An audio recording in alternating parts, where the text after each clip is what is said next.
Silicon Valley, technology, art, green, and sustainability.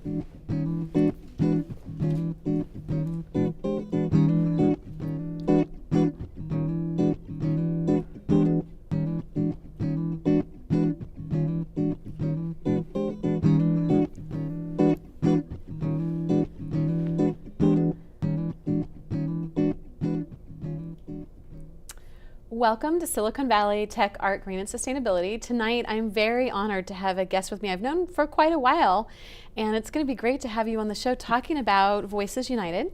Gabrielle Antolovich, am I pronouncing it right? No, it's Gabrielle Antolovich. Antolovich, okay. And you've got the great accent, which I just love. I think that was one of the first things I loved about you when I met you, is your accent. Tell us a little bit about yourself. Where are you from? What brought you your career path to here, where you are now? Wow. My parents are European, and they migrated to Australia after the Second World War. They were immigrants from Europe going to America and to Australia. And my mother's Austrian, my father's Yugoslavian. Wow. And so I actually spoke German before English. So English is my second language, and my parents were treated like immigrants, just like here in America. Yeah, just like the Latino community's treated. So I was very stressed about that as a child. And I became hypervigilant, protecting them starting at age 2.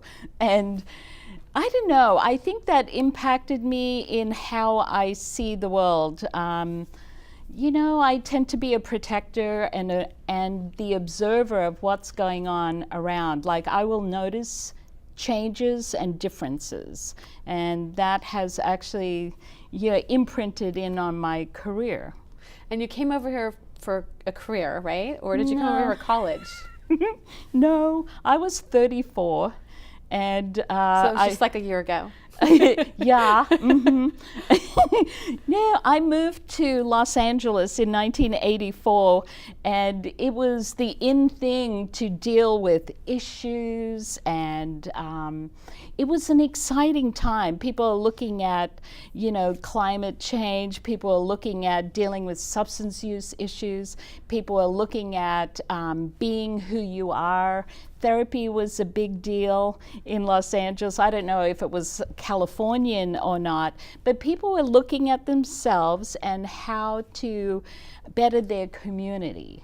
Yeah, and 1984 was definitely a time where people were partying a lot and playing a lot, and it wasn't like the 60s or 70s clubbing, but it was, yeah, so it was a bit of a combination. And LA. Yes. Yeah. So. And I was in the heart of it in West Hollywood. And it was a fantastic time for an Australian to move to Los Angeles, because in Australia we have a community perspective, and it was just evolving in Los Angeles. I didn't know that it was newly evolving. So I felt like I was part of so many different things. It was really exciting. And then Voices United. You've had a show here for 20-something years, and how did that come about? How did all? Well, I've had a combination of working in the community about substance use issues. I think about 40 years ago it was glue sniffing. That was in Sydney and Melbourne. Really? And I also at the same time started working in radio and television. So of course I combined the two. My first radio series was called What Goes Up Must Come Down. And it was all about drug issues. And it became very popular because I took a non-judgmental approach, which is what I brought with me throughout my career. It's not the drug that's bad or the drug user, but we have to understand the consequences of putting those two together. And especially my emphasis has been on working with kids, because the brain doesn't fully develop till you're 25. And so substances impact teenagers a lot more than it does adults. It's a more crucial time in their development. Yeah, you don't have to be using substances now.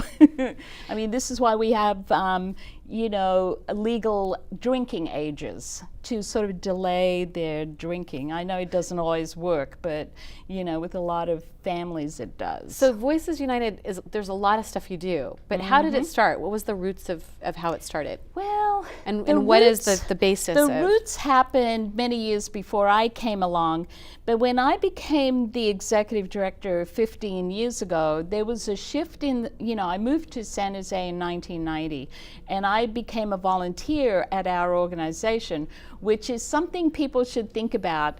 If you have a passion for something and an organization fits for you, I was a volunteer even on the board of directors, all kinds of things for over 10 years, and then I became the executive director. I didn't mean to do that, but that's what happened. The fit was good and it happened. Yeah. So, things keep changing in San Jose. So when I took over as the executive director, like most nonprofits, it did a bit of this, a bit of that, and it didn't really quite fit together. So I started looking at the best way to do prevention, and the science shows it.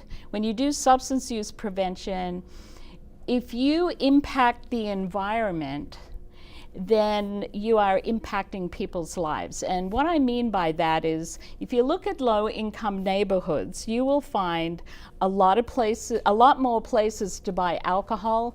There's a lot more places where they advertise it, and kids are impacted by that. They think it's okay. And there's a lot of places that do not card kids, and so you need more enforcement on that. And so if you start working on, we can't have more than a certain number of places to buy alcohol, then you reduce a lot of the problems. Does that make sense? Yeah. Yeah. So and living downtown San Jose and thinking about all the different little liquor stores that are downtown. Yeah. It makes a lot of sense what you're saying. Yes. Let me show you. This is San Jose State downtown, which Can we get a close-up maybe too? Yeah. Let's get a little close-up. This is known as the entertainment zone by San Jose Police Department because it's all the bars and clubs and restaurants, and every red dot is where you can buy alcohol. And no surprise, the highest DUI rate comes from Thursday, Friday, Saturday nights coming from downtown. Now, there's a couple of ways you can deal with this. And one is reduce the number of places you can buy alcohol, which of course for any downtown. And and holding that up again, we're like right up here right now. Up here? Yeah, Julian's like up there somewhere. Yeah, we're here. Yeah. So we're pretty close to downtown. All that right now. Yeah. Yeah. Okay. So here's, downtown anywhere. So let's not pick on San Jose. Yeah. Naturally has a lot of places you buy alcohol. So you can either reduce the number of places, which is not going to happen because it's also a business. But the other way that you can deal with it to reduce the harm, which drunkenness and fights and DUIs, is to organize it. And this is where, years ago, I don't know if you remember, years ago the police used to wait outside the bars ready to arrest people, and it was under a particular police chief, so they really muscled in waiting for all the drunk people to come out, and that didn't work too well. But I guess that was probably the time I was in college. Yes. So I might have been going up to San Francisco for entertainment with my girlfriends after studying. We go up and So what has happened since then? We've had a shift in how the police work downtown. So what they've done instead is they have relationships with the bar owners, and they have looked at the lay of the land about where the problems often are. So here's some of the things they do that's really impressive. Is where there's a lot of bars together, instead of closing time being at the same time and you have thousands of people in the streets, flirting with each other, fighting because you're looking at the wrong person, you know, all of that stuff, getting drunk and loitering, throwing up, doing all of that.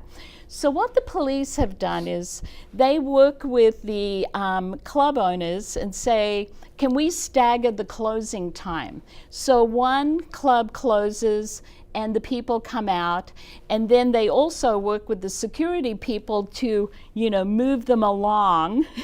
And then once they've moved along, then the next club closes and their security people move people along. And then the police will shut down 2nd Street so the people can easily come out of the parking lot and get out of town. So I just think that's that's just some of the things that they've done to make it safer to go party downtown. Yeah. So again, Voices United is helping kids, and when we talked, we met a couple weeks ago and we talked about some of the things going on, and one of them is one of the things that are endangering kids because did you call it a gateway drug? No, I'd never call anything a gateway drug. Or